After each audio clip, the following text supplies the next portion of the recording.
Welcome to Devotions Before Dawn, where we study one chapter of the Bible every day until we've studied all 1,189 chapters of the Bible. So make sure you're subscribed, and after this video, check the playlists and get all caught up so we can study the entire Word of God together. One of the best days of my life was February 3rd, 2008. My daughter Jasmine was born that morning.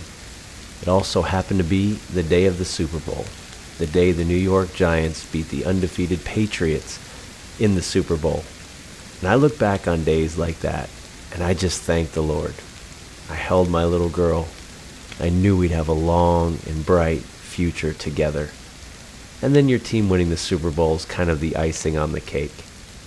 And today we celebrate her 18th birthday.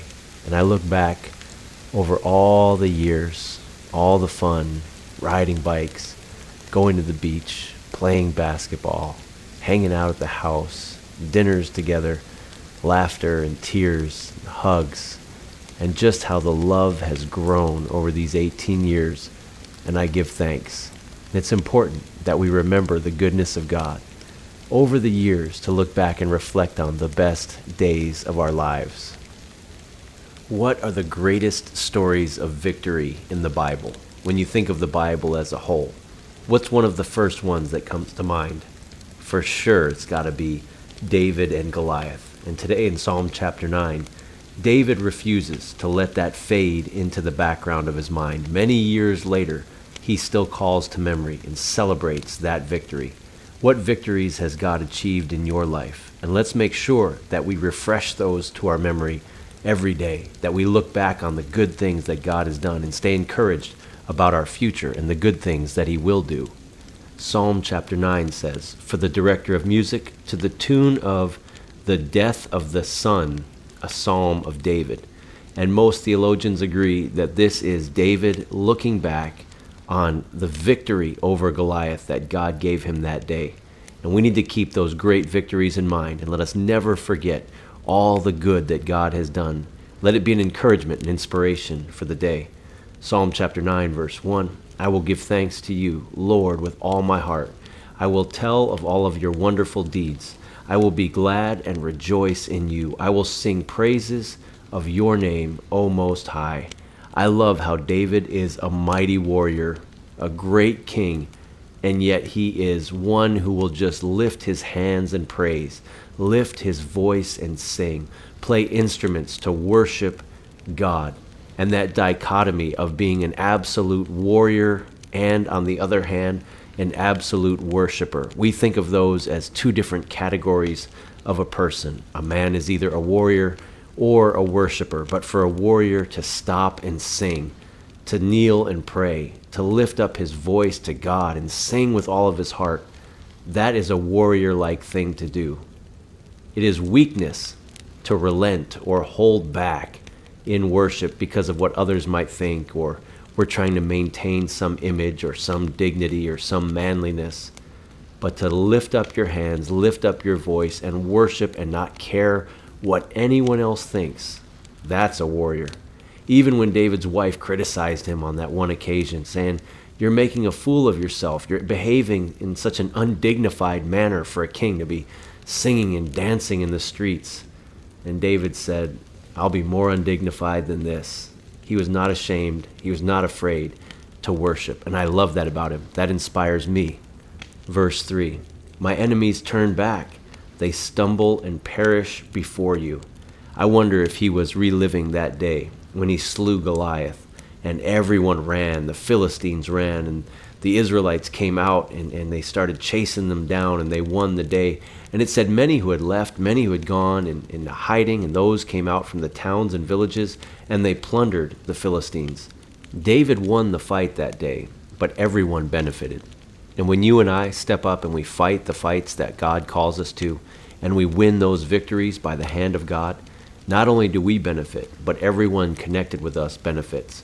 But to see the enemies turn their backs and run, that was something. Verse 4, "For you have upheld my right and my cause, sitting enthroned as the judge. You have rebuked the nations and destroyed the wicked. You have blotted out their name forever and ever. Endless ruin has overtaken my enemies.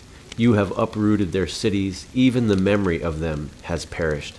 So David's looking back on his days and God's victory in his life and just seeing how those who were wicked, those who raised their fist to God's people, are no longer around. And we, the people of God, are still standing. Verse 7. The Lord reigns forever. He has established his throne for judgment. He rules the world in righteousness and judges the people with equity. The Lord is a refuge for the oppressed, a stronghold in times of trouble. Those who know your name trust in you, for you, Lord, have never forsaken those who seek you. Powerful, powerful words. Those who are oppressed can find refuge in God, a safe place there, a stronghold in times of trouble. And if you know God, you will trust him. He says, those who know your name trust in you. You've never forsaken those who seek you. That's powerful stuff. Verse 11. Sing the praises of the Lord, enthroned in Zion. Proclaim among the nations what he has done. For he who avenges blood remembers. He does not ignore the cries of the afflicted. Lord, see how my enemies persecute me. Have mercy and lift me up from the gates of death, that I might declare your praises in the gates of daughter Zion, and there rejoice in your salvation. Have you ever felt like you're right at the gates of death? Whatever you're going through has just brought you to such a hopeless place where it's all but over. It's right there. You're hanging by a thread. Well, God can bring you back, even from the gates of death. He can pull you out of that situation and declare your victory. And we will sing his praises. Verse 15. The nations have fallen into the pit they have dug. Their feet are caught in the net they have hidden. The Lord is known by his acts of justice. The wicked are ensnared by the work of their own hands. The wicked go down to the realm of the dead, all the nations that forget God. But God will never forget the needy. The hope of the afflicted will never perish. Arise, Lord, do not let mortals triumph. Let the nations be judged in your presence. Strike them with terror, Lord. Let the nations know that they are only mortal. God is eternal. And David here towards the end of his days is looking back and seeing how his enemies fumbled and stumbled, and they are dead and gone.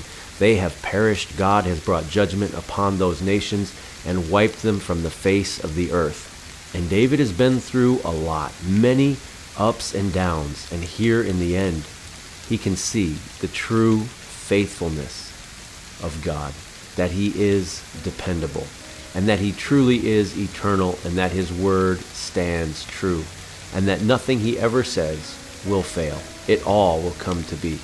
And so David sings praises to the Lord as he recounts these great victories that God has delivered to him throughout his life. What victories has God given you? What answers to prayer have you seen over the course of your life? Think back even to the moment of your salvation and the times where God came through, and keep bringing those to mind every so often, and keep singing his praises for the past things that he's done, so that we can stay encouraged in the present, we can stay strong in the present, and have a hope, a strong, positive expectation. That's what biblical hope is, a strong, positive expectation in the future, knowing that God is eternal and that he wins every time.